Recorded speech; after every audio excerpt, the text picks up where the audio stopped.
During a speaking engagement this spring, Texas A&M coach Jimbo Fisher used colorful language to proclaim his team would beat Alabama. During coach Nick Saban's career, he fulfilled that promise in his first try since that vow Saturday night, handing the defending national champions their first loss since 2019 in a thrilling upset. "Our team beat a really good football team, and that's what's important to me," Fisher said. Seth Small made a 28-yard field goal as time expired and Texas A&M stunned top-ranked Alabama 41-38 to end the Crimson Tide's winning streak at 19 games. The victory came on Fisher's 56th birthday and is certainly Texas A&M's biggest win since Fisher took over in 2018.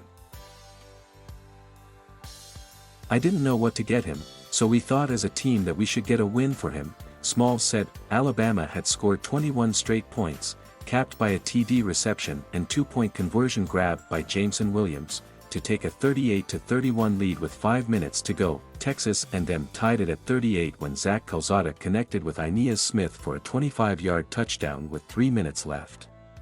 Calzada was hit as he threw the strike and had to be helped off the field but returned for the next drive after a visit to the medical tent. Calzada returned after the Aggies forced a punt to orchestrate the winning drive, highlighted by a 17-yard pass to Isaiah Spiller before Small finished it off to send fans streaming onto the field to celebrate. "I'm proud of our guys," Fisher said. "We made plays at critical times."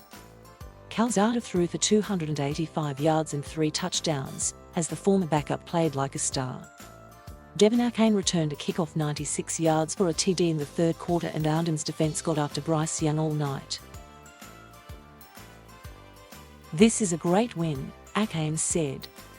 "It shows us that we're capable of doing great things." Smith finished with 85 yards receiving and 2 scores, and Jalen Whitemeyer had 73 yards receiving and a TD to help the Aggies to the win. Alabama hadn't lost since falling 48-45 to Auburn on November 30, 2019. "Everyone needs to remember how they feel and not forget it," Saban said. It's the first time Saban has lost to one of his assistants after entering the game a perfect 24-0 in those games. He beaten Fisher 4 times, the most of any of his former staffers. "It doesn't mean anything to me," Fisher said about ending the former assistant's streak. "Our football team is learning to play against other great football teams and have success. That's what matters to me." Texas A&M also ended Alabama's streak of 100 wins over unranked teams, dating to a win over Colorado in the 2007 Independence Bowl to cap Saban's first season. The Aggies entered the season ranked 6th and gunning for Alabama after the Crimson Tide handed them their only loss last season. But by last week it looked as if this would be a lost season for the Aggies after consecutive defeats by Arkansas and Mississippi State sent them tumbling out of the top 25. But instead of falling into a bigger hole this week, the Aggies pulled off the upset to snap an 8-game skid against Alabama. It's their first win in the series since Johnny Manziel's spectacular performance led them to a 29-24 win in 2012 on the road when the Crimson Tide was also ranked first. "We had a couple of tough weeks. You're defined by how you respond to adversity," Fisher said.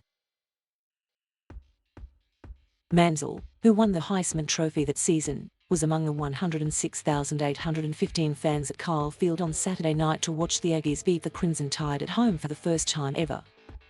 A&M's first win in the series came in a 20-16 win in the Cotton Bowl on January 1, 1968. Manziel was among those celebrating on the field after the game in the wild post-game party. The 17-1 two-point underdogs gained control of this one early, racing out to a 24-10 halftime lead behind 2 takeaways and a splendid start by Calzada.